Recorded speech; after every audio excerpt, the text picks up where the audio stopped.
Muraho mwese, bonjour et soyez bienvenus. Wigeze kujya mu iduka ry'inkweto ukabaza uti je fais di 30 40 umucuruzi akakubaza ati witinya wihunga nturi mu kizame. Niba ujya ugira ikibazo nk'icyo tugiye kugufasha muri iri somo. Kurikira iyi video urasangamo amagambo ushobora gukoresha mu guhaha imyenda, inkweto n'ibindi byambarwa byose. Urasangamo ibisobanuro by'amagambo n'uburyo yakoreshejwe mu nteruro. Muri makeya tugiye kwifashisha dialogue cyangwa se ikiganiro hagati y'umuguzi n'ucuruza, bityo tubone uko tugusobanura neza. Twagiye rero. Dialogue. Bonjour, je peux vous aider? Umucuruzi aratangira ati bonjour, je peux vous aider? Ati muraho, nshobora kubafasha? Bonjour, nkuko nabivuze nti ni igifaransa cyoroshye, ni igifaransa cy'abantu bakiri ku rwego rwo hasi, nubwo turaza gusanga buri wese harimo amagambo ashobora gukenera. Reka dusobanure ijambo ku ijambo dusubiremo. Turizera ko buri wese yafashe ikayi ye arimo kwandika. Iyo tuvuze bonjour, hari abantu bavuga ngo bonjour. Français igomba kuba bien prononcé, igomba kuvugwa neza. Bonjour. Bonjour. Je peux. Ntabwo ari je peux. Je peux. E na u dusoma je peux. Je peux vous aider. Nshobora. Je peux, ça vient du verbe pouvoir. Ivuga gushobora. Aider ni ugufasha. Vous ni mwebwe. Je peux vous aider. Je peux vous aider. Muraho. Nshobora kubafasha. Murandika ibi turimo kwiga, nimurangiza musubiremo inshuro nyinshi. Bonjour, je peux vous aider? Bonjour, je peux vous aider? Muraho, nshobora kubafasha? Oui, je voudrais essayer ces bottes. Oui, yego. Nifuzaga, je voudrais, c'est le verbe vouloir, ivuga gukenera, itondaguye muri conditionnel présent. Ibihe byose tuzabyiga, ariko amasomo menshi twanayashyizeho. Mwe mugeze hano bwa mbere mujye mwandikamo isomo mwifuza, mushyiremo ngo par smartness Mahwi TV. Je voudrais, nifuzaga. Je voudrais essayer, ubundi bivuga kugerageza.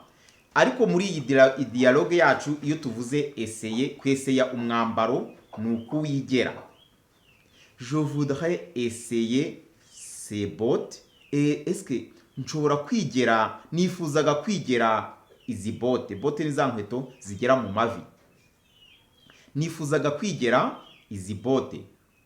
Je voudrais essayer ces bottes. Oui, je voudrais essayer ces bottes. Yego, nifuzaga kwigera izi bote. Iyi dialogue murayivuga muyisubiramo inshuro nyinshi ku buryo muraza kugera ku rwego muvuga byibuze amagambo yakoreshejwemo neza. Nakubwiye ni kwiga igifaransa, ntutinye, nturi mu kizami. Kiroroshye, ntabwo gikomeye, kandi tuzakimenya turi kumwe na Smartness Mahwi TV. Niyo mpamvu igihe cyose ugomba kwibuka gukora subscribe kugira ngo amasomo yose ajya kugeraho ku gihe. Oui, elle existe en marron et en beige. Que préférez-vous? Yego, tuzifite. Elle existe en marron. Tuzifite mu ibara rya marron. Reka marron ni ibara risa nk'ari zino nkweto mureba hano ku ruhande. Izi nkweto zirasa na marron. Numva ngo niryo bara zifite. Elle existe en marron et en beige. Beige naryo ni ibara mureba muri izi nkweto ziri ku ruhande. Nuvuga ngo izi nkweto azifite mu ibara rya marron, n'irindi rya beige, irindi bara afite ni muri beige. Elle existe en marron et en beige. Que préférez-vous? Muhisemo irihe bara, muhisemo izihe. Préféré bivuga guhitamo. préféré. Oui, il existe un marron et un beige. Vous répétez, oui, il existe un marron et un beige. Que préférez-vous? Oui, il existe un marron et un beige. Que préférez-vous? Muhisemo izihe. Je voudrais les essayer en beige. Je voudrais les essayer en beige, s'il vous plaît. Nakwigira izi zo muri beige mubinyemereye. S'il vous plaît ni imvugo y'icyubahiro ikunda gukoreshwa cyane mu gifaransa. Je voudrais les essayer en beige, s'il vous plaît. Ndifuza kuzigera mu ibara rya izi za beige. Je voudrais les essayer en beige. Uko usubiramo ndetse kundenza. Uhagarika video ugasubiramo iyi video ukaza kugerageza kuba wayanditse ukaza kuyisoma wihuta cyane cyane. Niryo banga ryo kwiga ururimi. Gake gake ukimara kumva iyi video uko ugenda uhura n'igifaransa ahantu hose bigenda biza. Très bien. Quelle est votre pointure? Yaramwikirije ati très bien, byiza cyane. Quelle est votre pointure? Pointure ni nka taille. Pointure ni nka taille. Ese mwambara kangahe? Quelle est votre pointure? Très bien, byiza cyane. Yaramaze kumwaka iyo muri beige ati quelle est votre pointure? Quelle est votre pointure? Ati niyihe size yawe? Ati wambara kangahe? Quelle est votre pointure? byiza cyane. Mwambara kangahe? Je fais du 40. Je fais du 40. Nge nambara 40. Je fais du 40. Ubwo yagira ngo amuhe urukweto yigera. Je fais du 40. 40 nambara 40. Voici. Voici ngizi. Voici ngizi. Elles sont un peu serrées. Est-ce que vous pourrez essayer la pointure au-dessus? Elles sont un peu serrées. Zirahambiriye cyane. Serré ni uguhambira gukanyaga kubyiga. Elles sont un peu serrées. Zirampambiriye cyane. Zirahambiriye cyane. Est-ce que je pourrais essayer la pointure au-dessus? Est-ce que mbese nashobora kwigera nimero iri hejuru? Au-dessus ni hejuru, au-dessous ni hasi. Pointure au-dessus ni nimero ikurikiraho ubwo yisumbuyeho. Est-ce que je peux essayer le pointure au-dessus? Nakwigera nimero ikurikiyeho? Bien sûr. Par contre, il ne reste que les bottes en marron. Il ne reste que les bottes marron à 41. Bien sûr. Par contre, il ne reste que les bottes marron à 41. Yego nibyo. Par contre, ariko, il ne reste que, hasigaye gusa. Il ne reste que les bottes marron à 41. Hasigaye izi botte zo mu ibara rya marron zo za 41 kuko nimero ikurikira iri dessus ni 41. Il ne reste que les bottes marron à 41. Ati nibyo koko ariko hasigaye botte marron muri 40 na kangahe? Muri 41. Iyi terme par contre turaza kuyisobanura neza dukoresheje interuro nyuma y'iri somo kugira ngo mubashe kumva neza iyo tuvuze ngo par contre. Ce n'est pas grave, je vais essayer. Ce n'est pas grave, je vais essayer. Nta kibazo cyane kuba iyo ngiye ari byo barahari ngiye kuyigera. Nta kibazo nta mpungenge ngiye kuyigera. Ce n'est pas grave, je vais essayer. Est-ce que vous vous sentez plus à l'aise? Est-ce que vous vous sentez plus à l'aise? Ese muriyumva noneho mumeze neza kurushaho kuko yamuhaye iyindi nimero. Est-ce que vous vous sentez plus à l'aise? Est-ce que vous vous sentez plus à l'aise? Ese muriyumva neza kurushaho? Oui, elles ne sont ni trop grandes ni trop petites. Elles sont très confortables. C'est parfait. Je vais les prendre. Oui, elles ne sont ni trop grandes ni trop petites. Elles sont très confortables. C'est parfait. Je les prends. Oui, elles ne sont ni trop grandes ni trop petites. Elles sont très confortables. C'est parfait. Je les prends. Oui, elles ne sont ni trop grandes. Iyi mpakanyi nayo ndayisobanura neza kugira ngo dukoresheje interuro nyinshi kugira ngo tubashe kuyisobanukirwa neza. Elles ne sont ni trop grandes, ntabwo ari nini cyane, ni trop petites, si na ntoya. Elles sont très confortables. Zimeze neza, ziraryoshye kabisa, confortable, ziraryoshye ku buryo busobanutse. C'est parfait, c'est parfait. Birahura ni mahwi mbese. C'est parfait. Je les prends, ndazitwara, ndazifata. Je les prends.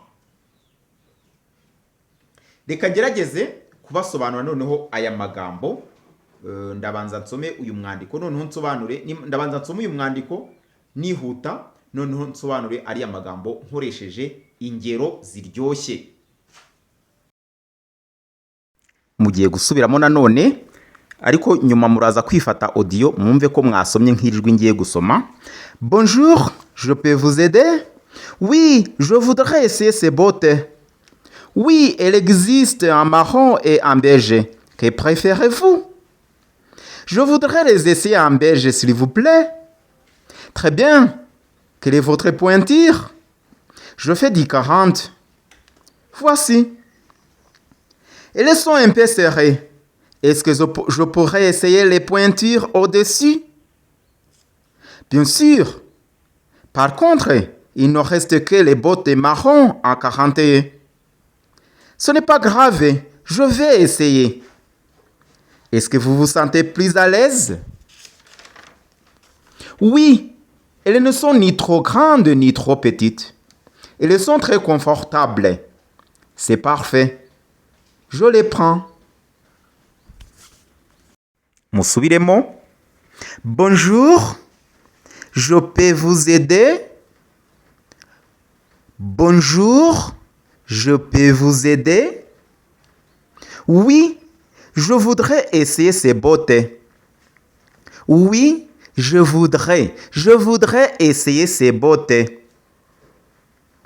Oui, elles existent en marron et en beige. Que préférez-vous?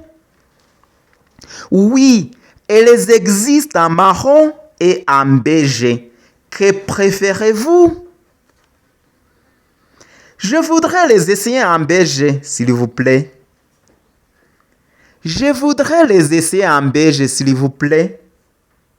Très bien. Quelle est votre pointure? Très bien. Quelle est votre pointure? Je fais du 40. Voici. Elles sont un peu serrées. Est-ce que je pourrais essayer les pointures au-dessus? Elles sont un peu serrées. Est-ce que je pourrais essayer la pointure au-dessus? Bien sûr. Par contre, il ne reste que les bottes marron à 41. Bien sûr. Par contre, il ne reste que les bottes marron à 41. En 41. Ce n'est pas grave. Je vais essayer. Ce n'est pas grave. Je vais essayer. Est-ce que vous vous sentez plus à l'aise? Est-ce que vous vous sentez plus à l'aise? Plus plus à l'aise? Oui. Elles ne sont ni trop grandes, ni trop petites. Elles sont très confortables. C'est parfait. Je les prends. Reka dusobanure aka kagambo kavuga ngo ni. Iyi ni ntabwo abantu benshi bakunda kumenya kuyikoresha. Reka nyisobanure nifashishije ingero. Reka par exemple mvuge ni je ne veux ni chanter ni danser. Je ne veux ni chanter ni danser. Mba mvuze ngo sinshaka kuririmba, yemwe sinshaka no kubyina. Sinshaka kuririmba, yemwe sinshaka no kubyina. Je ne veux ni chanter ni danser. Reka dukoresha urundi rugero kugira ngo mubyumve neza. Elena ni chien ni chat. Nta mbwa afite, yemwe habe ni pusi. Elena ni chien ni chat. Iri somo nzarisobanura neza, nzakora video yaryo by'umwihariko, ariko hano ngira ngo murimo kubyumva neza. Elena ni chien ni chat. Iyo tuvuze chat ntago ugomba kubitandukanya no kuvuga iri jambo nanditse gutya ngo champ. Le champ ni umurima. Champ, naho chat gusa ni pusi, injangwe. Elena ni chien ni chat. Il n'est ni anglais ni espagnol. Il est mexicain. Il est mexicain. Il n'est ni anglais, ntabwo ari umwongereza, ni espagnol, ntabwo ari umwongereza, si n'umwespagnol. Il est mexicain, n'uwo muri Mexique, n'uwo aturuka mu gihugu cya Mexique, ni umuturage wa Mexique. Il est mexicain. Ni sa mère ni son père ne sont venus. Yaba se yaba nyina ntibaje. Ni sa mère ni son père ne sont venus. Nizere ko murimo mwabasha gukora interuro mukoresheje aka kagambo. Autre exemple, urundi rugero. Le Rwanda est un pays ni chaud ni froid. U Rwanda ni igihugu kidashyushye kitanakonje. Iyi ni ngira ngo murimo kubyumva. Le Rwanda est un pays ni chaud ni froid. Hari akandi kajambo kagarutse mu ntero yavugaga iti bien sûr. Par contre, il ne reste que les bottes marron à 41. Kugira ngo umenye ko wumvishe neza igisobanuro cy'ijambo ujye ukora interuro, n'ubutabasha gukora interuro ngo ukoreshe iryo jambo ntabwo warisobanukiwe neza. Aka kagambo ngo par contre ngo nibyo, ngo ariko nanone dusigaranye bote muri za maro mu nimero 41. Reka dusobanure iri jambo ngo par contre twifashishije interuro. Le restaurant est un peu cher. Par contre, la nourriture est excellente.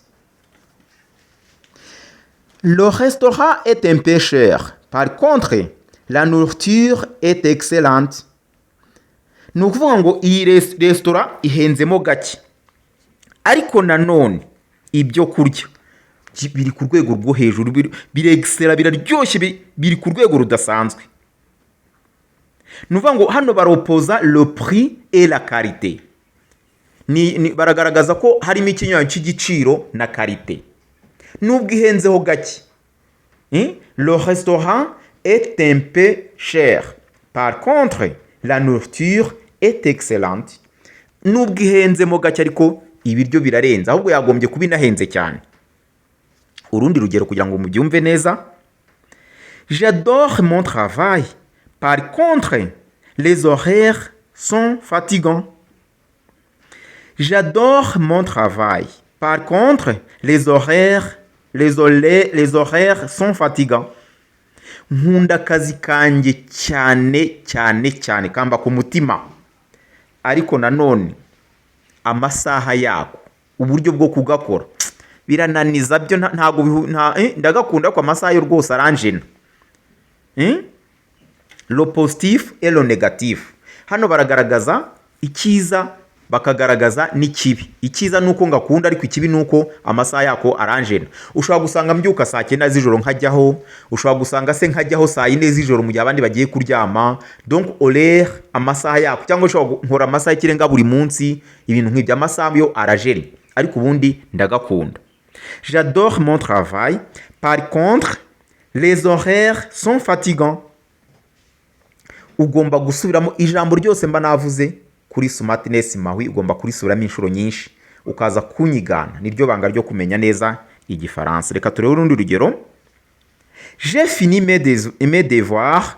Par contre, il me reste à ranger ma chambre. Narangije ibyo ngomba gukora, narangije imikoro yanjye, ariko nanone nsigaje gutunganya, nsigaje gusasa icyumba cyanjye.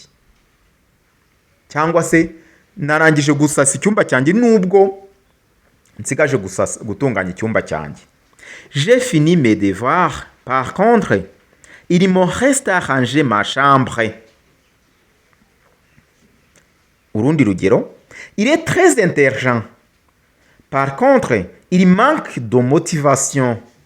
Ni umuhanga cyane, ariko rwose abura motivation, abura igisunika. Yego, motivation, abura igisunika. Icyo bita motivation buriya niyo tuvuze ngo umushahara nawo ni motivation. Umuntu ukubwira ngo urakoze, ukora neza, nayo ni motivation. Agashimwe, encouragement, ibyo byose ni motivation. Il est très intelligent, ni umuhanga cyane. Par contre, il manque de motivation, ariko abura gisunika. Irindi jambo, confortable. Iri jambo ngo elles sont très confortables. Bavuga zira nkweto ngo oui, elles ne sont ni trop grandes ni trop petites. Elles sont très confortables. C'est parfait. Je les prends. Iri jambo confortable naryo muragerageza kurikoresha mu ntero kugira ngo muryumve neza. Il a un salaire confortable qui lui permet de bien vivre. Il a un salaire confortable qui lui permet de bien vivre. Afite umushahara rwose ushimishije umwemerera kubaho neza. Iri jambo confortable urikoreshe mu ntero urabyumva neza. Il a un salaire confortable qui lui permet de bien vivre. L'exemple nanone yindi. Les sièges de cette voiture sont très confortables. Intebe z'iyi modoka ziruzuye, confortable, ziruzuye. Uricaramo ukumva umunyenga, ukumva ziranepa, zirasa neza. Les sièges de cette voiture sont très confortables. Nizere ko murimo gusubiramo nyuma yuko mwabyanditse byose, murimo kugenda musubiramo kimwe nanjye. Usubiramo ugahagarika video, ukongera ugasubiramo gutyo. J'ai besoin d'une chaise de bureau confortable pour travailler longtemps. J'ai besoin d'une chaise, ndifuza, nkeneye, de bureau, chaise, nkeneye intebe yo muri bureau iri confortable. Nuvuga ngo intebe iri confortable pour travailler longtemps, ku buryo nakora nyicayeho umwanya munini.